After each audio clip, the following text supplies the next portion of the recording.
कि प्रभु श्री राम की जो प्रतिमा आज भव्य खूबसूरत प्रतिमा, उसका जो पत्थर था उसको लाने वाला भी तो ड्राइवर ही था। आज उसी ड्राइवर के ऊपर ही आपने तलवार लगा दी, तो क्या भगवान श्री राम ऊपर से देख के खुश होंगे? प्रधानमंत्री जी ये नहीं सोचते जो उनकी गाड़ी चलाता है वो ड्राइवर है, जो एम्बुलेंस चलाता है वो ड्राइवर है। अब जब व्यक्ति ये नहीं सोचता कि जो उनकी गाड़ी चला रहा है वो ड्राइवर है, जब उनकी नहीं सुन रहा तो हमारी क्या सुनेगा? करोड़ की आबादी हमारी है, हम चाहें तो खुद भी देश चला सकते हैं। हम अपना ही प्रधानमंत्री और अपना ही राष्ट्रपति और अपने मंत्री बना सकते हैं, अगर हम अपनी पे आ गए तो। सारा जाम लग जाएगा 15 दिन के लिए। मैं तो ये कहता हूँ ट्रक भाई और ड्राइवर भाइयों से कि सारी जाम कर दें रोडों को, चक्का जाम कर दें। बिल्कुल, जब तक आपकी पुकार सुनना ले, जब तक। पीछे एक चाल लगा लो, सीधे सीधी 100 करोड़ तो हम हैं, 150 करोड़ की आबादी है। तो अगर ये 100 करोड़ वोट नहीं देगा तो प्रधानमंत्री जी कहाँ से 24 में आएंगे? हम चाय बेचेंगे, ब्रेड पकौड़ा बेचेंगे, रोड पे खड़े होकर रेडी लगाएंगे, कुछ भी करेंगे हम, लेकिन गाड़ी नहीं चलाएंगे। आज से हमने समर्थन दे दिया है कि हम स्टीयरिंग छोड़ देंगे आज से। यानी कि पकौड़े बेचेंगे, चाय बेचेंगे, लेकिन गाड़ी नहीं चलाएंगे। आप खुद समझिए कि किस हालत में आ गए। 25 से 30 करोड़ के आसपास में पूरा छोटा बड़ा ड्राइवर है, और 25 से 30 करोड़ ड्राइवर के पीछे, यानी कि एक के पीछे आप 4 वोट मान के चलेंगे। जो मुझे लेके आया था, जो पत्थर था, पत्थर से प्रतिमा बनी, तो और उसी के ऊपर सरकार ने ये, तो सर आपको क्या राम जी का प्रसाद मिलेगा?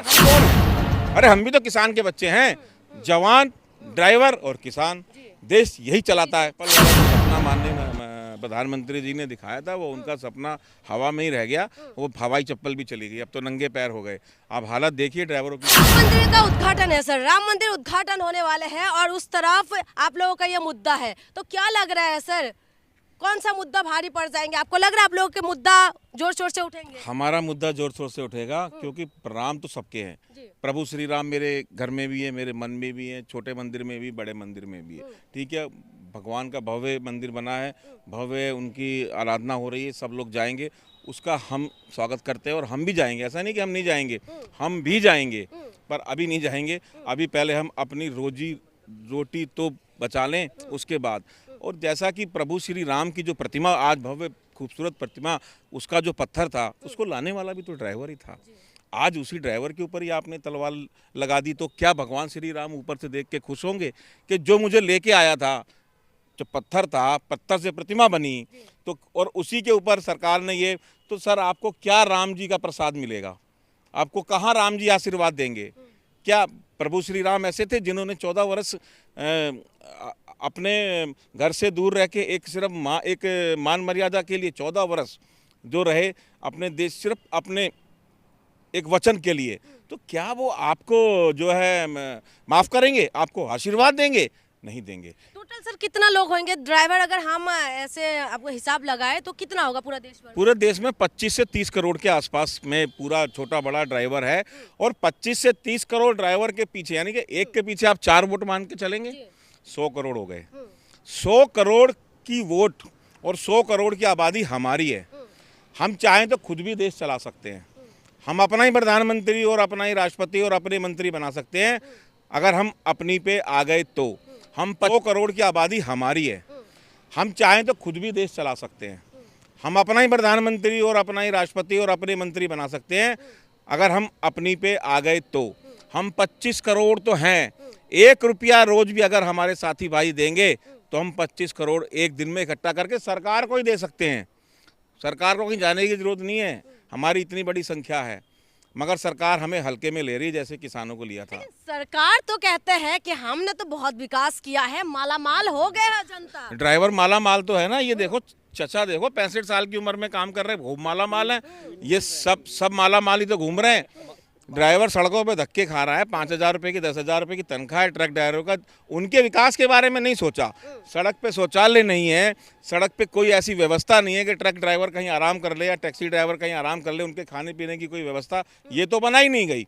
अब सड़कें आपने बना दी 120 की स्पीड से, तो क्या करें उन सड़कों का, जब उस सड़क पर तो आप चलने ही नहीं दे रहे, तो उस सड़कों का क्या फायदा है? मलाई जैसे रोड बना दिया सरकार, ये कहते थे कि हवाई चप्पल वाले हवाई जहाज में घूमेंगे, लेकिन यहाँ पर तो पहिया वाले भी रोड पे आ गए। रोड पे हवाई चप्पल वाला जो सपना मानने प्रधानमंत्री जी ने दिखाया था, वो उनका सपना हवा में ही रह गया। वो हवाई चप्पल भी चली गई, अब तो नंगे पैर हो गए। आप हालत देखिए ड्राइवरों की क्या है, और उसके ऊपर से ये कानून लगा दिया और मैं एक चीज़ और बताना चाहता हूँ अपने आपके चैनल के माध्यम से, हमारे जितने भी भारतवर्ष के ड्राइवर भाई हैं सबसे हाथ जोड़ के प्रार्थना है कि कुछ असामाजिक तत्व अपने आंदोलन को खराब करने के लिए बीच में घुस आए हैं। आप उनका ध्यान दें, उनको नज़र में रखें, क्योंकि आंदोलन कमज़ोर नहीं पड़ना चाहिए। जिस प्रकार किसान, हाँ, हिंसक नहीं होना चाहिए। जिस प्रकार किसानों का आंदोलन था उसमें भी कुछ असामाजिक तत्व आ गए थे आंदोलन को कमज़ोर करने के लिए। तो मेरा सभी साथियों से, पूरे भारतवर्ष के अपने ड्राइवर भाइयों से ये अनुरोध है कि असामाजिक तत्वों से दूर रहे और किसी भी सरकारी संपत्ति या किसी भी अपने देश की संपत्ति या किसी भी अपने देश के नागरिक को कोई क्षति नहीं पहुंचानी चाहिए, नहीं हमारा आंदोलन कमजोर हो जाएगा। कोई सपोर्ट आया है आपको किसानों की तरफ से या किसी की तरफ से? कोई हमारे support पास अभी तक 16 से 20 राज्यों के तो ड्राइवर संगठनों के सपोर्ट आ चुके हैं। उसके बाद किसान यूनियन से भी सपोर्ट आ गए हैं और किसान यूनियन वाले भी 3 तारीख को किसान, क्योंकि अरे हम कौन हैं, अरे हम भी तो किसान के बच्चे हैं, जवान, ड्राइवर और किसान, देश यही चलाता है और हम किसानों के ही बच्चे हैं, तो हमारे समर्थन में किसान भाई क्यों नहीं आएंगे? वो भी तो हमारे ही भाई हैं।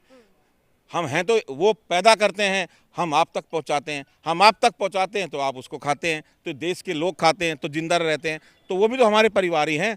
तो हम पूरा समर्थन है हमारे। क्या कहेंगे सर, रोड पे आ गए हैं, अच्छे दिन है, माला माल हुए, जनता खुश होना चाहिए, क्यों रोड पे हो भैया? मैडम जी, रोड पे तो आना ही पड़ेगा। जब टैक्सी जब नहीं चलेंगी रोड पे तो कुछ ना कुछ और काम करना पड़ेगा। फिर हम लोग गलती से अगर कोई एक्सीडेंट हो जाता है, कोई आदमी हमारे से, भगवान ना करे ऐसा हो हालांकि किसी के साथ, अगर कोई मर जाता है 10 साल की सजा, 5 लाख जुर्माना कहाँ से ला के देंगे? इससे बड़ा तो हम चाय की रेडी लगा के जब अपना घर को चलाएंगे। अब चाय बनाने का इरादा हो गया? बिल्कुल जी, चाय बेचने का इरादा कर लिया हमने। इधर आइए, हाँ। हम चाय बेचेंगे, ब्रेड पकौड़ा बेचेंगे, रोड पे खड़े होकर रेडी लगाएंगे, कुछ भी करेंगे हम, लेकिन गाड़ी नहीं चलाएंगे। आज से हमने समर्थन दे दिया है कि हम स्टीयरिंग छोड़ देंगे आज से। यानी कि पकौड़े बेचेंगे, चाय बेचेंगे, लेकिन गाड़ी नहीं चलाएंगे। आप खुद समझिए कि किस हालत में आ गए हैं। हालात इतने बुरे हो गए हैं हमारे कि पहले हमारी 7-7 गाड़ियां थी, आज एक गाड़ी रह गई और उस गाड़ी को भी ड्राइवर नहीं चला रहा, उसको मैं चला रहा हूं। तो हम भी मोदी जी की तरह अब हम चाय का ही काम कर लेते हैं, चाय पकौड़े बेच लेते हैं, क्योंकि मोदी जी तो हमारी सुन नहीं रहे हैं और ये सरकार भी नहीं सुन रही है। अगर ड्राइवर के लिए मैं बार बार कहता आया हूँ कि अगर ड्राइवर आयोग बनाया हो, 20 लाख का इंश्योरेंस जो एक्सीडेंट पॉलिसी है मैं वो दिया हो, कोई ड्राइवर को कोई मारता है, आप देखो क्या हालत होती है ड्राइवरों की। कोई कि अगर आप लोगों का सरकार इस बात को नहीं मानेंगे, आपकी कानून को वापस नहीं होगा, तो आप लोग क्या करेंगे? गाड़ी नहीं चलाएंगे, बिल्कुल स्टीयरिंग छोड़ देंगे, जिंदगी में गाड़ी नहीं चलाएंगे। आप क्या करेंगे? ये सारा जाम लग जाएगा 15 दिन के लिए। मैं तो ये कहता हूँ ट्रक भाई और ड्राइवर भाइयों से कि सारी जाम कर दें रोडों को, चक्का जाम कर? बिल्कुल, जब तक आपकी पुकार सुनना ले, जब तक सर, सरकार। क्या करेंगे? क्या करेंगे? चक्का जाम करेंगे और क्या करेंगे जी, जब हमारी सरकार नहीं सुनेगी तो चक्का जाम करेंगे। 24 में प्रभाव होगा सर? बिल्कुल पड़ेगा। मैंने आपको बता दिया, मैंने 100 करोड़ वोट हाँ हमारे ही हैं। 25 करोड़ ड्राइवर, पीछे एक 4 लगा लो, सीधे 100 करोड़ तो हम हैं। 150 करोड़ की आबादी है, तो अगर ये 100 करोड़ वोट नहीं देगा तो प्रधानमंत्री कहाँ से 24 में आएंगे? ये गलत निर्णय है, इसको सरकार को बदलना पड़ेगा, नहीं तो आने वाले समय में बहुत दिक्कत आ जाएगी। मैं कह रहा था स्टीयरिंग छोड़ो आंदोलन, स्टीयरिंग छोड़ो आंदोलन होगा जिसमें ड्राइवर स्टीयरिंग छोड़ देगा और अपने घर बैठेगा, तो गाड़ी नहीं चलेगी। ड्राइवरों के पास एक ऐसा औजार है, ना हम सरकार की संपत्ति को नुकसान पहुंचाएंगे, ना हम भारत के किसी भी व्यक्ति को कोई नुकसान पहुंचाएंगे। हम सिर्फ कुछ नहीं करने वाले हैं, हमारे पास हम सिर्फ स्टीयरिंग छोड़ेंगे और अपने अपने घर चले जाएंगे और गाड़ियों को अपने अपनी जगह छोड़कर हम अपने घर चले जाएंगे। सिर्फ हमारे पास यही औजार, क्योंकि सरकार सुन नहीं रही है, नेशनल मीडिया सुन नहीं रही है। बताइए कौन सुन रहा है? पिछले इतने दिन से हम लोग यहाँ जंतर मंतर पे भी बैठे, पीछे भी कम से कम 7 से 8 प्रदर्शन कर दिए और आज की डेट में भी 3 तारीख का आह्वान किया हुआ है। देश से लगभग 28 राज्यों से लोग आ रहे हैं वहाँ पर, लेकिन सरकार सुनने के लिए तैयार नहीं है और अब अल्टीमेटम देंगे, वरना सब लोग, लगभग 24 करोड़ लोग हैं, सब स्टीयरिंग छोड़ेंगे, अपने अपने घर जाएंगे, सरकार जाएगी। सरकार, प्रधानमंत्री जी ये नहीं सोचते जो उनकी गाड़ी चलाता है वो ड्राइवर है, जो एम्बुलेंस चलाता है वो ड्राइवर है। अब जब व्यक्ति ये नहीं सोचता कि जो उनकी गाड़ी चला रहा वो ड्राइवर है, जब उनकी नहीं सुन रहा तो हमारी क्या सुनेगा? तो अब तो आपने सुना है ड्राइवरों का क्या कहना है। यही ड्राइवर है, यही हमारे सारथी है जो आपको मंजिल तक पहुंचाते हैं, चाहे वो एम्बुलेंस रफ्तार से चलाने वाले ड्राइवर हो या ट्रक को आप तक पहुंचाने वाले। शायद दूध आपके घर तक पहुंचते हैं तो ड्राइवर की वजह से पहुंचते हैं, अगर आपको इलाज मिलते हैं इमरजेंसी तो वो ड्राइवर की वजह से है। तब आप खुद समझे, जब ये लोग रोड पे आ गए हैं तो जनता का क्या हालत होंगे। तो ये कहते हैं, जो मौजूदा सरकार है यही कहते हैं कि सबका साथ सबका विकास किया है हमने तो जनता को खुशहाल बना दिया है और हमने जनता के लिए जीते हैं। लेकिन यही सरकार का यही कानून है जिसके विरोध में अब ड्राइवर रोड पे आ चुके हैं। देखना ये होगा कि क्या कुछ होने वाले है। क्या 3 तारीख को ये लोग जंतर मंतर पे प्रोटेस्ट का आह्वान किया है और जगह जगह पे अभी हड़ताल भी हो रहा है, चाहे मध्य प्रदेश हो, यूपी हो, राजस्थान हो, तमाम जगह पे ये लोग हड़ताल कर रहे हैं। देखना होगा क्या ड्राइवरों का मांग सरकार मानेंगे या एक आंदोलन फिर से शुरू होने वाले। इसके लोग घर पे बैठ जाएंगे। अगर घर पे ड्राइवर बैठ जाए तो आप खुद समझिए कि आप अपनी मंजिल तक कैसे पहुंचेंगे। सबसे बड़ा सवाल यही है कि सरकार इनकी आवाज सुनेंगे, क्या सरकार इनकी बातों को मान लेंगे जो इनका कहना है। देखना ये होगा कि सरकार झुक जाएंगे या ड्राइवर पीछे हट जाएंगे। इसके लिए तो आपको देखना पड़ेगा, इसीलिए आपको इंतजार करना पड़ेगा कि क्या कुछ होने वाले हैं। इंतजार करिए, आप भी करिए, हम भी करते हैं। तब तक के लिए मुझे इजाजत दीजिए। बहुत बहुत शुक्रिया।